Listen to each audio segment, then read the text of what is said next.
Hello everyone and welcome to another episode of Feed My Sheep, Earthquake Reports and more. It's the 13th of November and we're going to be doing a little bit of a catch-up day today, going back to the Kuril Islands earthquake briefly. We're going to look at a lot of activity around the world, and there's been significant activity in the U.S. that likely most are not aware of. It's certainly not well reported. We also have some new understandings or potential understandings of prophecy in as we approach end times, what is likely to come to pass and how current events tie into that. So we're going to bring that in as well. Before we begin, all of our episodes are dedicated to our Heavenly Father service, so we'll begin with prayer. And we thank you, Heavenly Father, that we are again before you.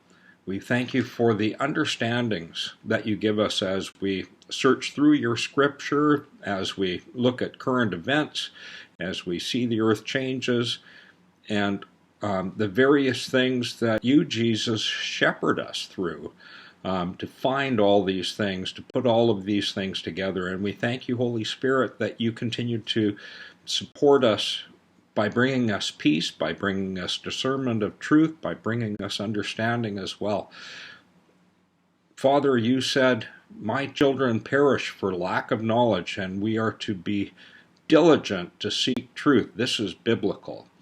And we thank you for all the understanding that that brings. In your name, Jesus, amen.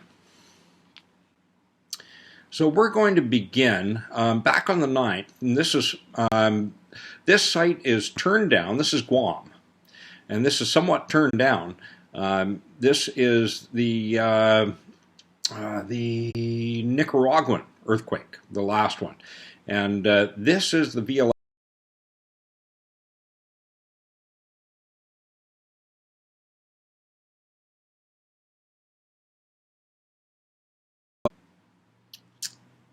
This is beginning at 8 o'clock in the morning. This is on the 7 o'clock line here. And that's on many sites, that's where the earthquake showed up. And this is the midnight line here. It says the 8th at the top, but this is midnight of the 8th here. And so this is the 9th on this part.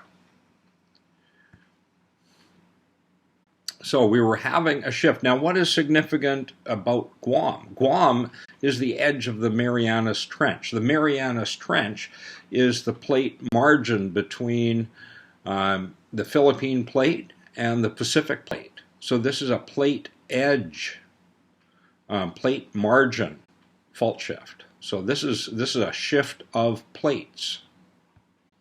Not a small one, or not a large one, but significant. And we're going to see more about that. Now, Bilibino is also having increased activity. This is about 3 times normal that we're seeing on this seismogram. And we're seeing a lot of sharper shaking through the seismogram as well. This is a heliplot through USGS. And a very active site. Now, Tixi, Russia, has continued to shift. It has not had a day where it is not mainly blacked out or near blacked out, due to overriding VLF waves in the area. So very, very heavy activity continues in Tixi, Russia. So Bilibino, Russia, Tixi, Russia, Petropavlovsk has continued to have a lot of tremors, and so has Magadan in Russia. So a lot of sites in Russia are very busy, and we don't have very many sites in Russia. I think we've only got 6, and 4 of the 6 are very busy. And Yakutsk is in Russia. It's intermittently been busy as well. The Solomon Islands. This is the only one I saved of the Kuril Island earthquakes. You can see the beginning of the activity is right on the line on this side, and that's with Solomon's being quite a distance away.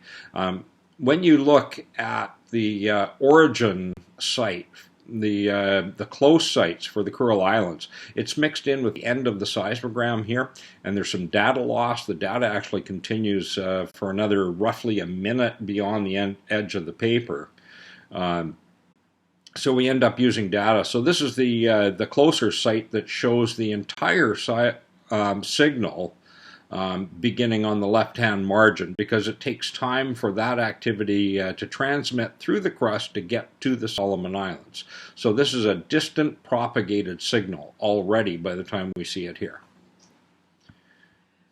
Now from that, we already see that that is a series event earthquake. We also see we had some small VLF fault shift movement, plate shift movement here in the Solomons as well. But we can see there's an earthquake here, there's an earthquake here. We're seeing different spikes, different sets with gaps in between. Even the smaller ones, there's a gap here, there's a gap here, there's a gap there, there's a gap there, there's a gap there, there's a gap there. There's in excess of 15 small earthquakes tied in with this event.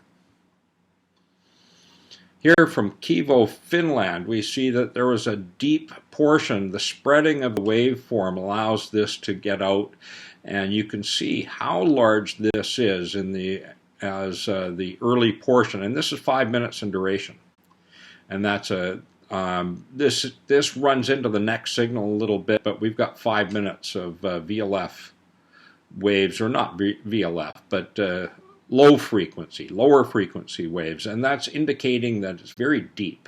This was a very deep earthquake. How deep was it? We can see it more distinctly at San Pablo, Spain, that we have big gaps in this early portion of the waveform.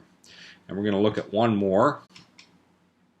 Here we have Armenia, and we're looking at the true depth of this earthquake, and that's about 400 kilometers. Look at the space between these waves, and that's indicating that it's coming from very deep. Now we see this is the large surface portion of the earthquake, but going back to Kivo, Finland, we can see when we step a distance away, that early portion that looks smaller is actually quite a bit larger. It just takes, it's dampened by coming up through the crust. So what else do we have to learn from this?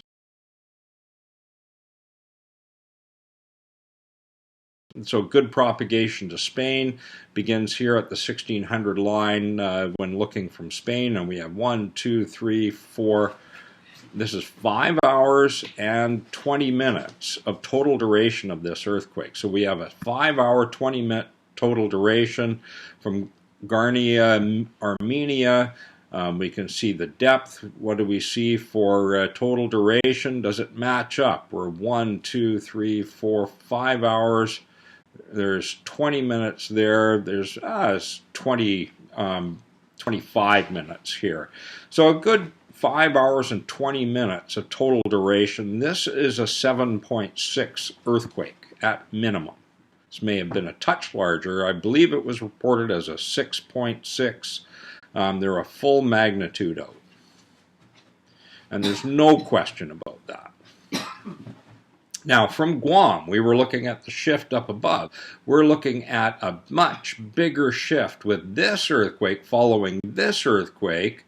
Big plate margin shift. This is the Philippine plate shifting against the Pacific plate. And that is a very significant issue. I've not seen Guam move to this extent before. So the activity is getting larger in the Pacific. That's big. So what did we see elsewhere? Wichita Mountains, Oklahoma. This is not Wichita, Kansas. This is Wichita Mountains, Oklahoma. A big fault shift through there. And this followed the activity above. We're now on the 11th. This activity here is on the 11th. So this is, no, on the 10th. And it's on the 11th here.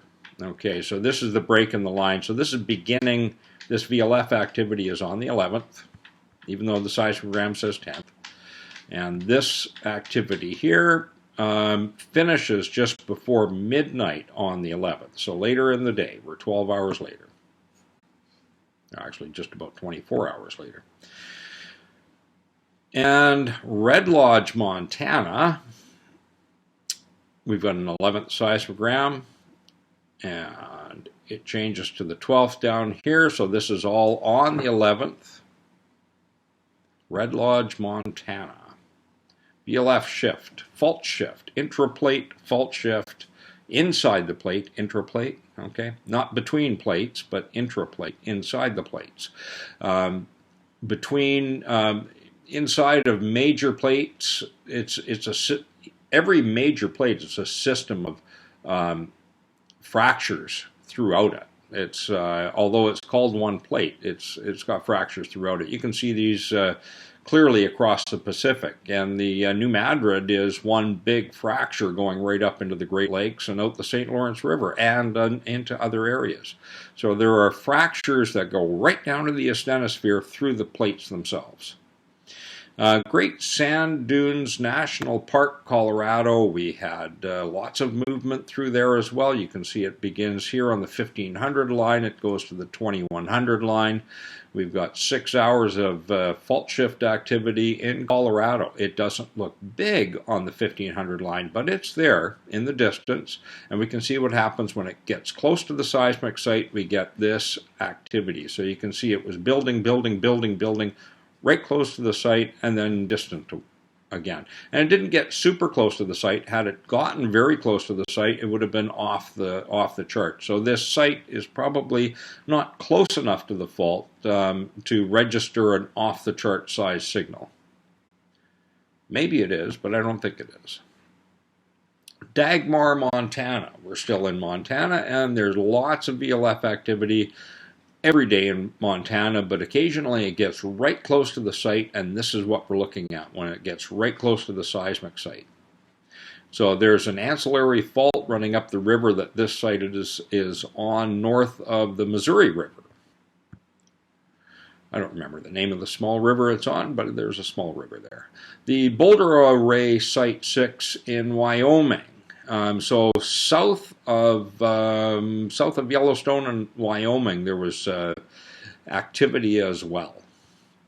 This is near Pinedale, a little south of Pinedale. Samoa, the activity is significantly increased. Now we're on the 11th. Or does it change? It changes to the 12th here. So 11th and into the 12th. We're seeing a lot of VLF activity in Samoa. I believe Samoa is lining up for a big earthquake. Or not Samoa is, but the South Pacific is lining up for a big earthquake based on the activity levels that we're seeing. We haven't had anything big in the Fiji area for a while, so I think that's where we're coming in with a larger earthquake. And I don't forecast, but that's what the activity level is telling me. Wichita Mountains, Oklahoma, another shift. And the history for Fiji is that it's an origin site for large earthquakes. Interesting to note that before the Nicaraguan earthquake and the Kuril Islands earthquake, the two most recent larger earthquakes, both of them in the sevens, low sevens for Nicaragua, mid sevens, 7.6 for the Kuril Island earthquake. We did not have originating quakes in the South Pacific that would have led to those quakes. Those were independent, and you've got to question then, what is the force that's creating, driving those earthquakes, that's pushing those earthquakes to be both deep and large? Because we have deep aspects with this Kuril Island earthquake. So what's causing it? If it doesn't have an origin in the South Pacific, then we're outside of the model that some use for force progression around plate edges. This points to the brown dwarf being the large initiator of these events. And it's a large initiator of large events. Wichita Mountains, Oklahoma had a second fault shift event, large off-the-chart VLF waves, right? And so that's the second one. This is about, the other one was finished right up here on the 1 o'clock line. I just missed having both of them on the same seismogram. They moved, you can see they moved they created a gap at the bottom of the seismogram, and they shifted this all up, and I wasn't able to get them both on the same seismogram. But regardless, two of them in two sets of off-the-chart size VLF waves within 1, 2, 3, 4, 5, 6, 7, 8, 9, about 18 hours. 18 hours apart, 19 hours apart, something like that. Vicksburg, Mississippi had a fault shift as well. And look at the timing of this. We're beginning on the 2100 line, and we're about 8 minutes after the hour mark. Okay, so 21:08 UTC time, and we go down to Nacogdoches, Texas. We are on the 2100 line. We're at 8 minutes after, so 21:08. We had both Nacogdoches, Texas, and Vicksburg, Mississippi shifting. One force causing both. This is obviously not force transfer. It could not possibly be force transfer. It's hitting both places at exactly the same time. So we've got a force being applied to the U.S. that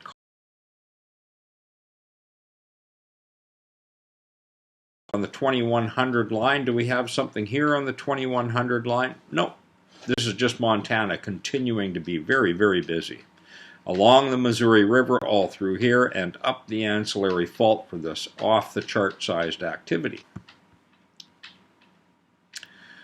And now we're going into Montana. Helena Valley, this is at the York Bridge, which is in the Helena Valley area. And this is VLF waves. This is moving along the fault. And we're going to show you where there's a fault that affects this, and it's right in the river. This is Lion Mountain nearby, showing that same fault shift activity. Now, I looked for a Lion Mountain in Montana. I couldn't find Lion Mountain. I could find Lion Creek, which has a mountain right beside it.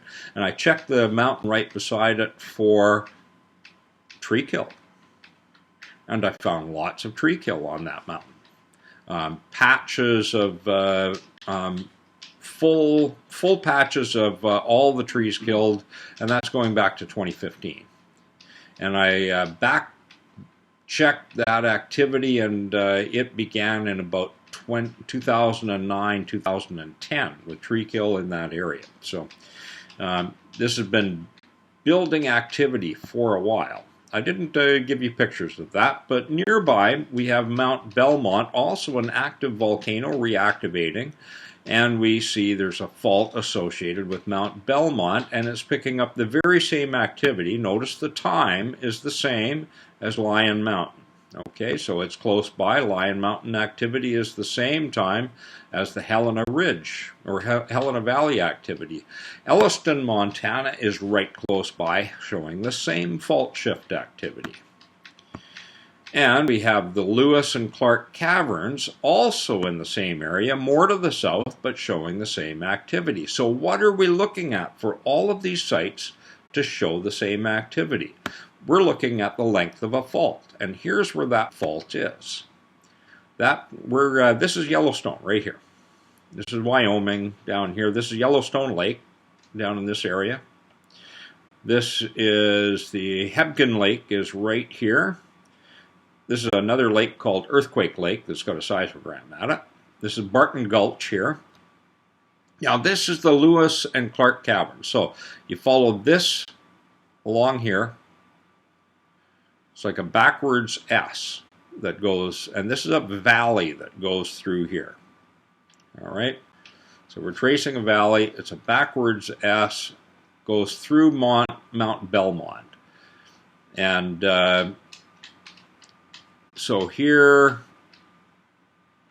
we've got VLF activity at this site and at this site, following this curve around to Mount Belmont, and we see it at Elliston as well. And there's another site that shows it as well. That's Lions Mountain. It's a little further up. It's just up here where the landform would be. I didn't get this correctly centered. Regardless, the distance involved is about 150 miles. So we're following 150 miles of fault to get to about here.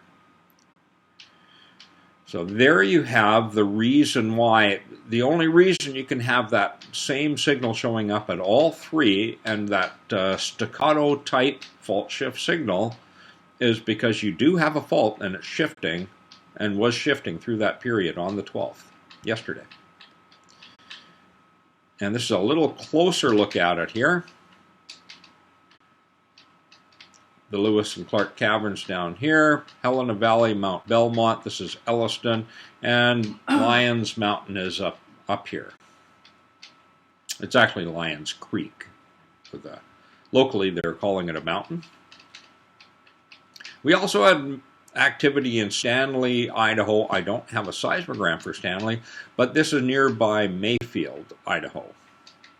And so there was some large activity, 4.0 activity on the 12th for Mayfield. Just range. I don't worry about being exact with a 4.0 earthquake. Snow King Mountain and that's south, still in Wyoming. Also a very active site.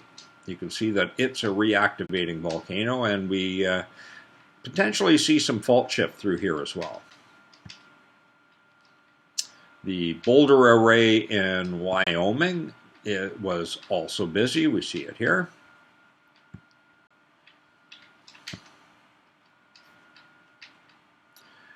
Now we're going over to New Mexico, and the San Simon Sink location has gotten very, very busy.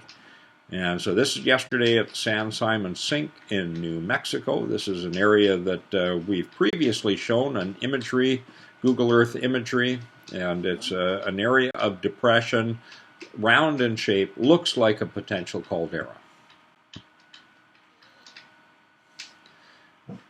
Guadalupe Mountains. Let's see if this will open up. Sometimes we have lag time issues. Let's back out of it and try again. Well, there we go. Guadalupe Mountains in New Mexico, also very busy. Lots of tremors. This is yesterday.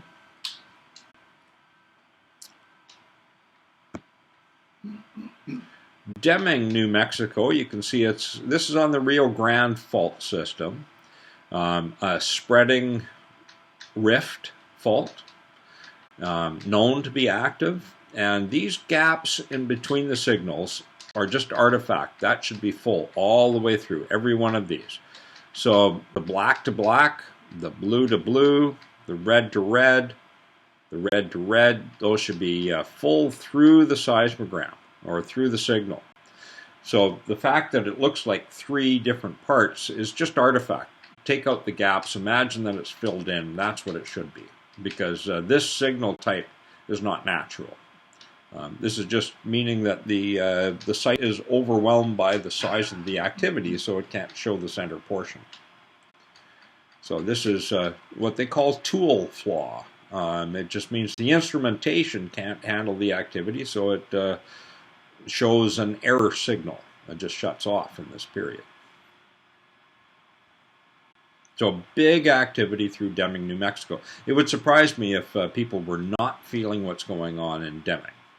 Monahans, Texas, we're seeing some VLF waves through that site. We see them up here at the top, we see them here, and we see them here. So 3 different locations and a large tremor signal as well. Now, what I don't know about Deming, going back to Deming, I don't know if these are uplift. They tail in and tail out, so there's something causing a large signal, but I don't know if these are tectonic based or if these are magma related. I really don't know for certain. We can't know everything. King, North Carolina, and my goodness, we got busy here. And so this is on the 12th, yesterday. Big signal. I've not seen it this large through King ever.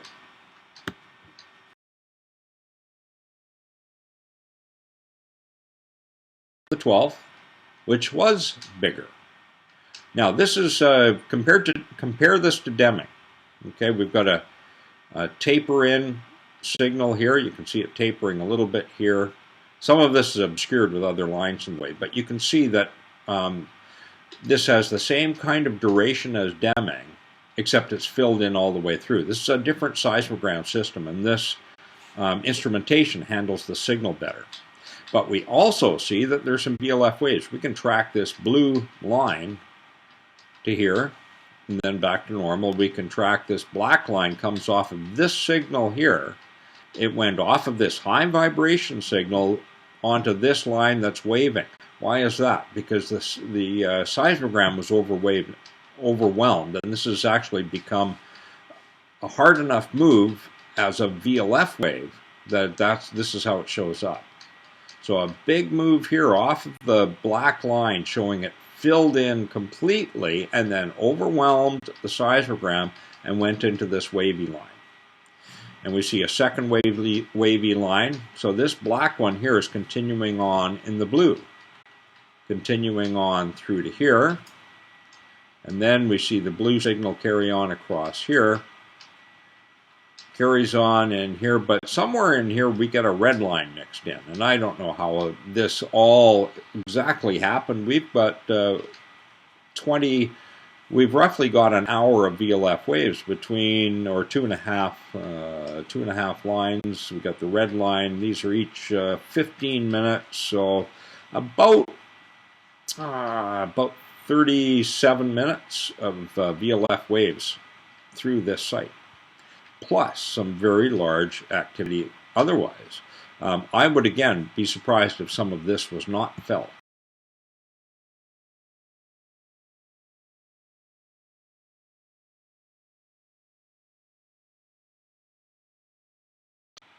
Okay, so we begin on the bottom of the page on what? We're on the 12th. So just before noon on the 12th. Here we're just before noon, the 11 o'clock line. Here we've got VLF waves again. We've got waving of the baseline, plus we've got the staccato signal.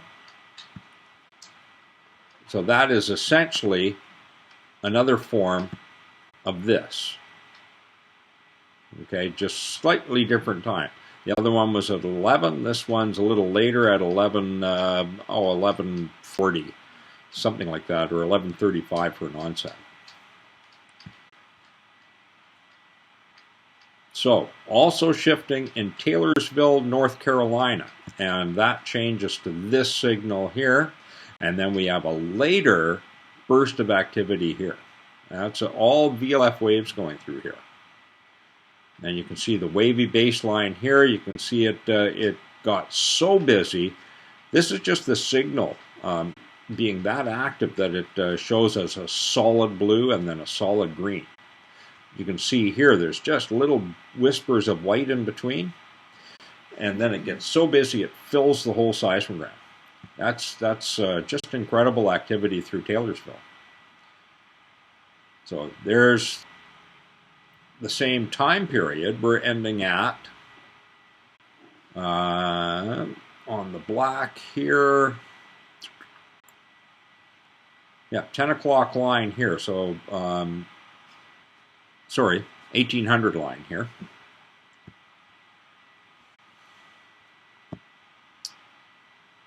Here we're starting a little later and we're finishing a little later. We're on the 2000 line right here.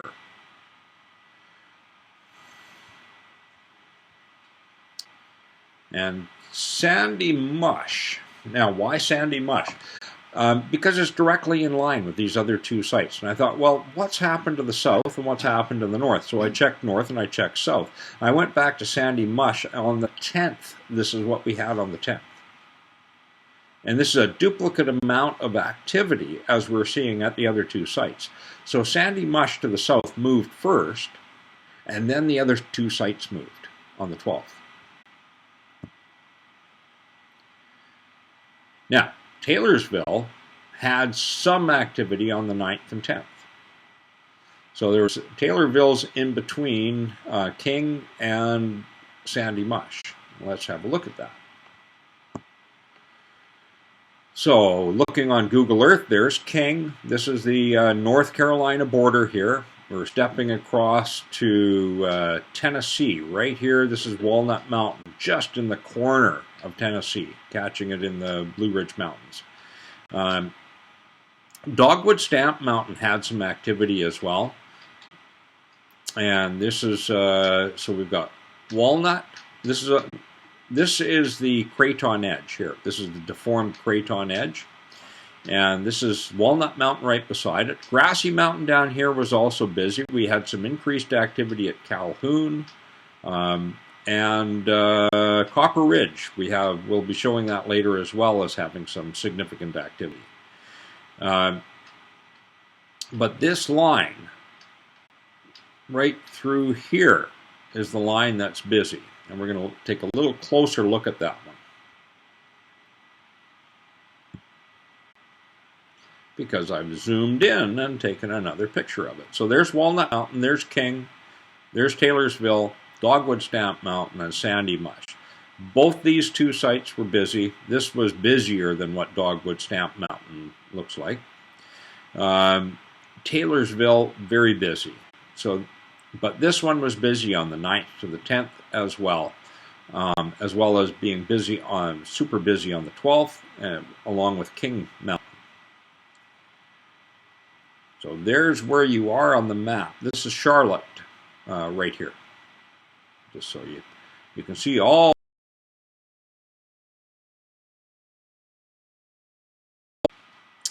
To the south in Georgia, at the Grassy Mountain site. Let's look at where that is. Do we see it here?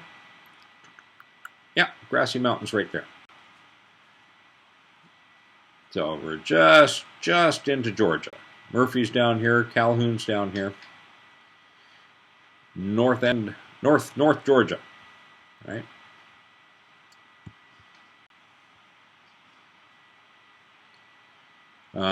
So Grassy Mountain showed a lot of light tremor activity since the 10th. The Walnut site, I showed that later.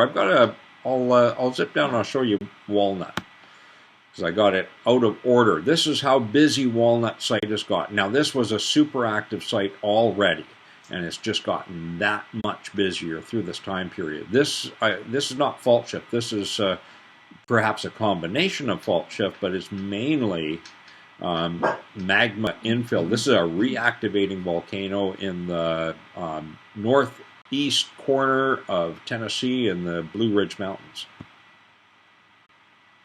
Very, very active. And this is Roper, North Carolina. This is from the 9th, I believe. Yeah, from the 9th. This is a distant earthquake. This is how they show up in from distant sites on this seismogram type. So there's a fault shift through here, and then generally increased activity followed. Roland on North Carolina on the 12th. This is the first half up till noon. There's 2 seismograms per day. These are 12-hour seismograms. And we see fault shift of tremor activity, vibrations and tremor activity all linked together there. Pawnee, Illinois also had a significant tremor increase second half of the 11th. And it had been building these, periodically building these vibrational signals. It would have 2, 3, 4 hours of activity, but it was never as large as this. So this is the largest activity for the period. There's the Walnut site we're going by. Copper Ridge, Tennessee, I was saying, also showed an increase in activity. This is the 11th, but the increase in activity began on the 9th. So this is the most prominent activity, but it's continued. So this area down here, from here down, that's more typical of the increase that we're seeing. We generally don't have a lot of activity from Copper Ridge, so I don't normally post it. Bloomington, Indiana on the 11th. 11th? No, on the 10th. 10th, yeah. So 10th, second seismogram, I believe. No, this is the first one. First one on the 10th. So Bloomington, Indiana had activity earlier on than some of the other sites. This is fault shift activity through Bloomington. On the 10th. Fairfield, Illinois. This is a little heavier than normal, and it also shows a VLF fault shift through this period. You can see the signal comes back with a curve, basically.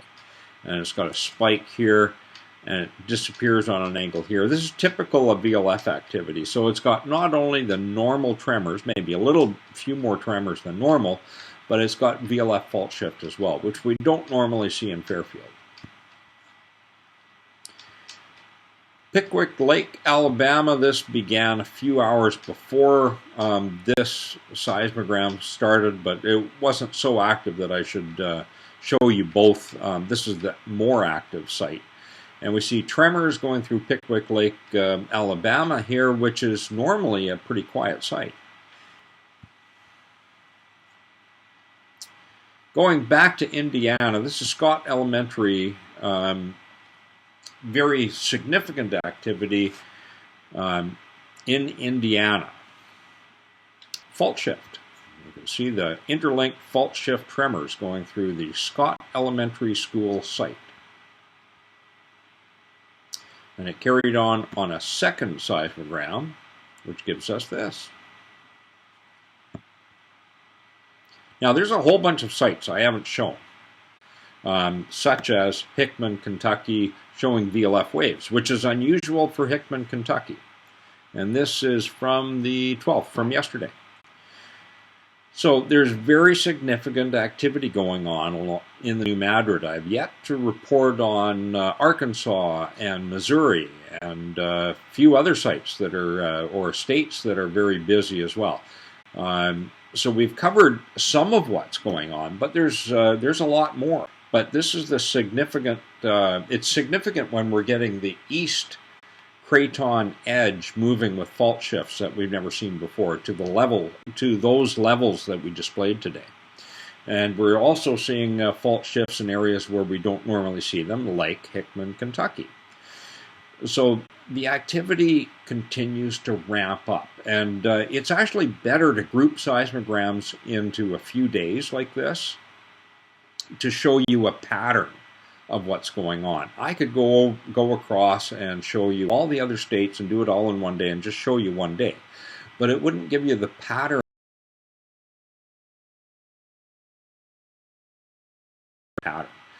Because we don't have a huge big earthquake to focus on. We've got a general pattern of increased activity to focus on, however, and some widespread fault shifts all at the same time in a few locations. So significant changes. Now, another thing that's significant is we got word that there has now been some 2.6 billion doses put out. And we went back into Revelation. This came from another site, And We Know, and this was good information. It's always good to look at multiple sites and sources and consider the implications, because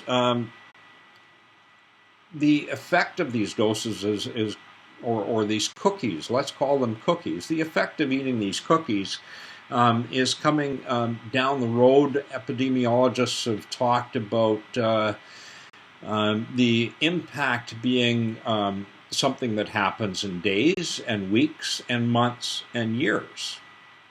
That there's an impact of delayed responses. And consider Revelation 9 and 15.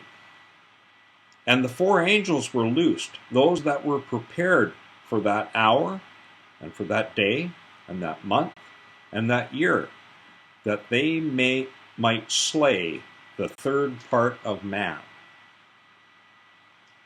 So you think about the incremental effect that the epidemiologists are talking about with these cookies that people have taken, and that the effect for many is delayed, while we see at the same time that the effect is immediate and many caskets are being filled.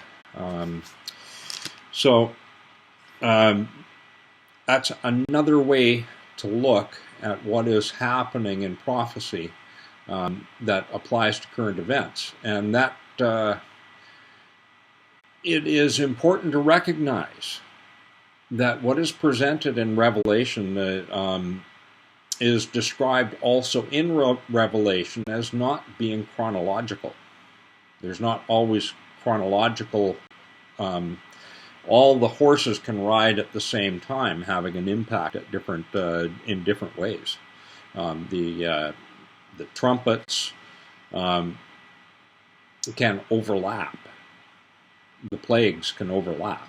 The pestilence can overlap, and so it makes things confusing if you try and look at it as only a chronological process, and that's not actually what's going on. And if you look closely at Revelation, it describes that it is not a chronological process for the most part.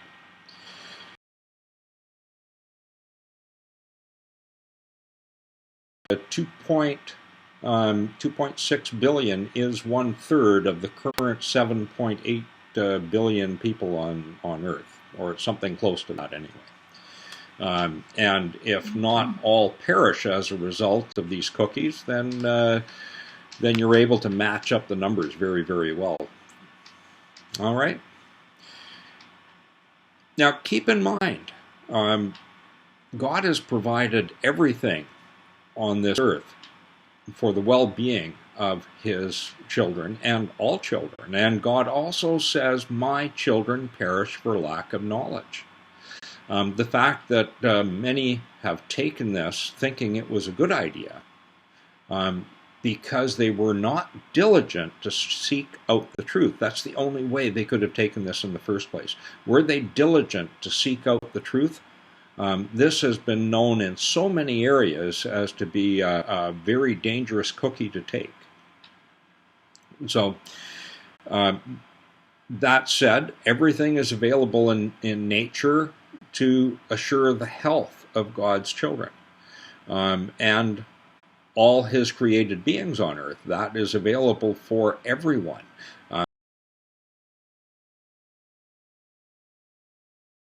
You're not going to get most of this anymore, or soon. You won't be able to get these products off the shelf. They'll be curtailed. They're already being, you already can't say what they are. If I were to describe all of these good things and state what the potentials were for them, I have no doubt that this program would be pulled. So look at the alternatives and consult your naturopaths. And we've left some words in different locations for people to look at that they can find the answers as well. We cannot provide any medical advice on this program. Legally, we're not entitled to do that. So we pray the best for all of our audience and all of mankind. And we pray against evil. We stand with God and against evil. And pray that you have the strength as well to face what comes. And with that faith, utter confidence, because God is not slack in defending his people. The timing is all done according to his plan. But he loves and supports every one of his created beings on this earth, all of his children as well, and he wants all to come home to him. So with that, go with God. Go with peace. Go with love. Go with strength. And we'll see you next time on Feed My Sheep, Earthquake Reports, and more. Bye for now.